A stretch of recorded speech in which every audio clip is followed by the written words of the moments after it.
Now that you can hear me, good evening, good evening, good evening, everyone. Thank you for coming back as you wind down from your day. I'm continuing my reading of Treasure Island, and I'm really starting to like this book. I've only read like one chapter, but my girlfriend's one of my girlfriend's favorite books, so I'm figuring out why it's one of mine. We're going to continue with chapter 2. Black Dog appears and disappears. It was not very long after this there occurred the first of the mysterious events that rid us at last of the captain, though not, as you will see, of his affairs. It was a bitter cold winter, with long, hard frosts and heavy gales, and it was plain from the first that my poor father was little likely to see the spring. He sank daily, and my mother and I had all the inn upon our hands, and were kept busy enough without paying much regard to our unpleasant guest. It was one January morning, very early, a pinching, frosty morning, the cove all gray with hoar frost, the ripple lapping softly on the stones, the sun still low and only touching the hilltops and shining far to seaward. The captain had risen earlier than usual and set out down the beach, his cutlass swinging under the broad skirts of the old blue coat, his brass telescope under his arm, his hat tilted back upon his head. I remember his breath hanging like smoke in his wake as he strode off. And the last sound I heard of him as he turned the big rock was a loud snort of indignation, as though his mind was still running upon Dr. Livesey. Well, Mother was upstairs with Father, and I was laying the breakfast table against the captain's return when the parlor door opened and a man stepped in, on whom I had never set my eyes before. He was a pale, towy creature, wanting 2 fingers of the left hand, and though he wore a cutlass, he did not look much like a fighter. I had always my eye open for seafaring men with 1 leg or 2, and I remember this one puzzled me. He was not sailorly, and yet he had a smack of the sea about him too. I asked him what was for his service, and he said he would take rum. But as I was going out of the room to fetch it, he sat down upon a table and motioned me to draw near. I paused where I was, with my napkin in one hand. "Come here, sonny," says he. "Come nearer here." I took a step nearer. "Is this here table for my mate Bill?" he asked with a kind of leer. I told him I did not know his mate Bill, and this was for a person who stayed in our house whom we called Captain. "Well," said he, "my mate Bill would be called the Captain, as like as not. He has a cut on one cheek and a mighty pleasant way with him, particularly in drink, has my mate Bill. We'll put it, for argument like, that your captain has a cut on one cheek, and we'll put it, if you like, that cheek's the right one. Ah, well, I told you. Now, is my mate Bill in this here house?" I told him he was out walking. "Which way, sonny? Which way is he gone?" And when I had pointed out the rock and told him how the captain was likely to return, and how soon, and answered a few other questions, "Ah," said he, "this'll be as good as drink to my mate Bill." The expression of his face as he said these words was not at all pleasant, and I had my own reasons for thinking that the stranger was mistaken, even supposing he meant what he said. But it was no affair of mine, I thought, and besides, it was difficult to know what to do. The stranger kept hanging about just inside. One second. Oh, there we go. The stranger kept hanging about just inside the inn door, peering around the corner like a cat waiting for a mouse.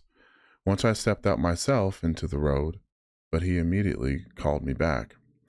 And as I did not obey enough for his fancy, a most horrible change came over his towery face, and he ordered me in with an oath that made me jump.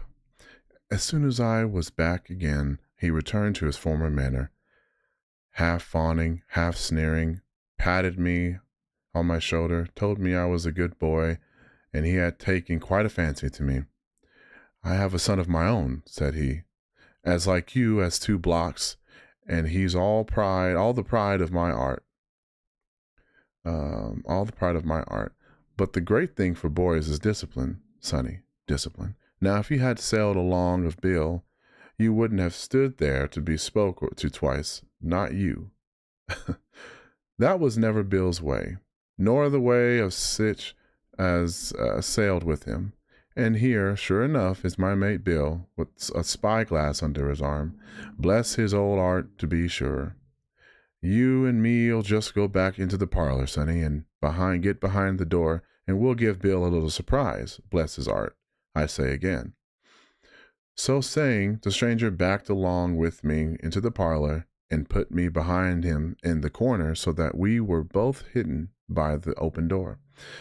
I was very uneasy and alarmed, as you may fancy, and it rather added to my fears to observe that the stranger was certainly frightened himself.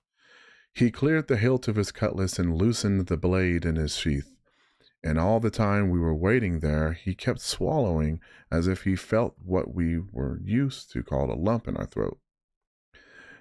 At last in strode the captain, slammed the door behind him, without looking to the right or the left, and marched straight across the room to where his breakfast awaited him. "Bill," said the stranger in a voice that I thought he had tried to make bold and big. The captain spun around on his heel and fronted us. All the brown had gone out of his face, and even his nose was blue. He had the look of a man who sees a ghost, or the evil one, or something worse, if anything can be, and upon my word, I felt sorry to see him all in a moment turn so old and sick. "Come, Bill, you know me. You know an old shipmate, Bill, surely," said the stranger. The captain made a sort of gasp. "Black Dog," said he. "And who else?" returned the other, getting more at his ease. "Black Dog as ever was, come for to see his old shipmate Billy at the Admiral Benbow end." "Ah, Bill, we have seen a sight of times, us two, since I lost them 2 talons. holding up his mutilated hand. Now look here, said the captain. You've run me down. Here I am. Well, then, speak up. What is it? That's you, Bill, returned Black Dog. You're in the right of it, Billy. I'll have a glass of rum from this dear child here, as I've took such a liking to, and we'll sit down, if you please, and talk square like old shipmates. When I returned with the rum, they were already seated on either side of the captain's breakfast table. Black Dog next to the door and sitting sideways so as to have one eye on his old shipmate and one, as I thought, on his retreat. He bade me go and leave the door wide open. None of your keyholes for me, sonny, he said, and I left them together and retired into the bar. For a long time, though, I certainly did my best to listen. I could hear nothing but a low gateling. But at last the voices began to grow higher, and I could pick up a word or two, mostly oaths, from the captain. No, no, no, no, and an end of it, he cried once and again. If it comes to swinging, swing all, I say.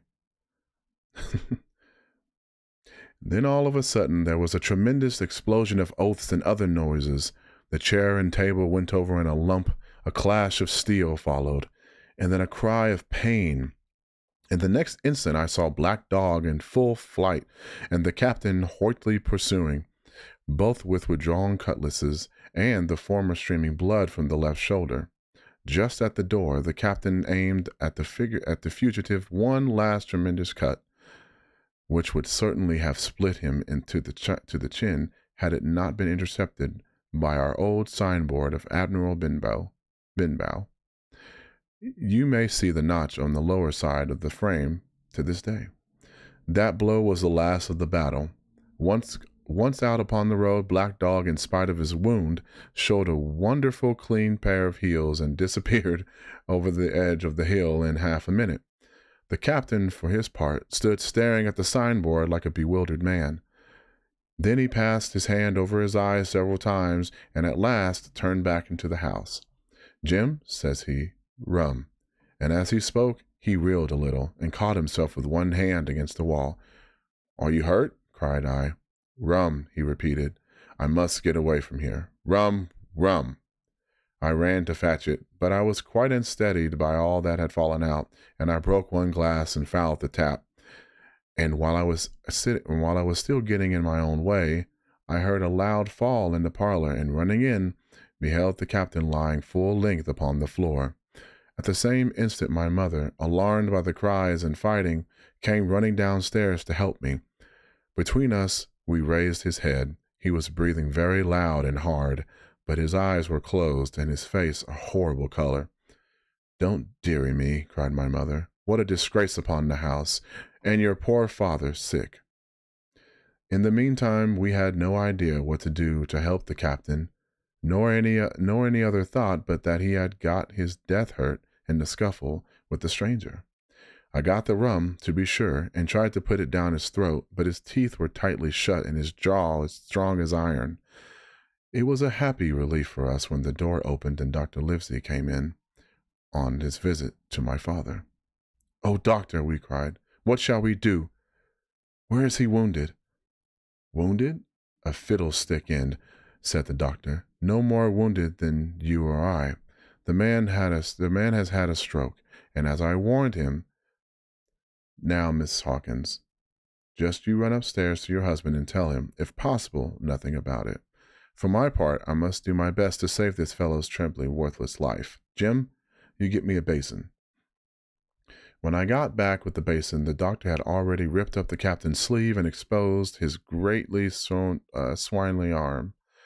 It was tattooed in several places. Here's luck, a fair wind, and Billy Bones, his fancy, were very neatly and clearly executed on the forearm. And up near the shoulder there was a sketch of a gallows and a man hanging from it, done, as I thought, with great spirit. Prophetic, said the doctor, touching this picture with his finger. And now, Master Billy Bones, if that be your name, we'll have a look at the color of your blood. Jim, he said, are you afraid of blood? No, sir, said I. Well then, said he, you hold the basin, and with that he took his lancet and opened a vein. A great deal of blood was taken before the captain opened his eyes and looked mistily about him. First, he recognized the doctor with an unmistakable frown. Then his glance fell upon me, and he looked relieved. But suddenly his color changed, and he tried to raise himself, crying, "Where's Black Dog?" "There is no black dog here," said the doctor, "except what you have on your own back. You have been drinking rum. You have had a stroke, precisely as I told you, and I have just, very much against my own will, dragged your head foremost out of the grave. Now, Mr. Bones—" "That's not my name," he interrupted. "Much I care," returned the doctor.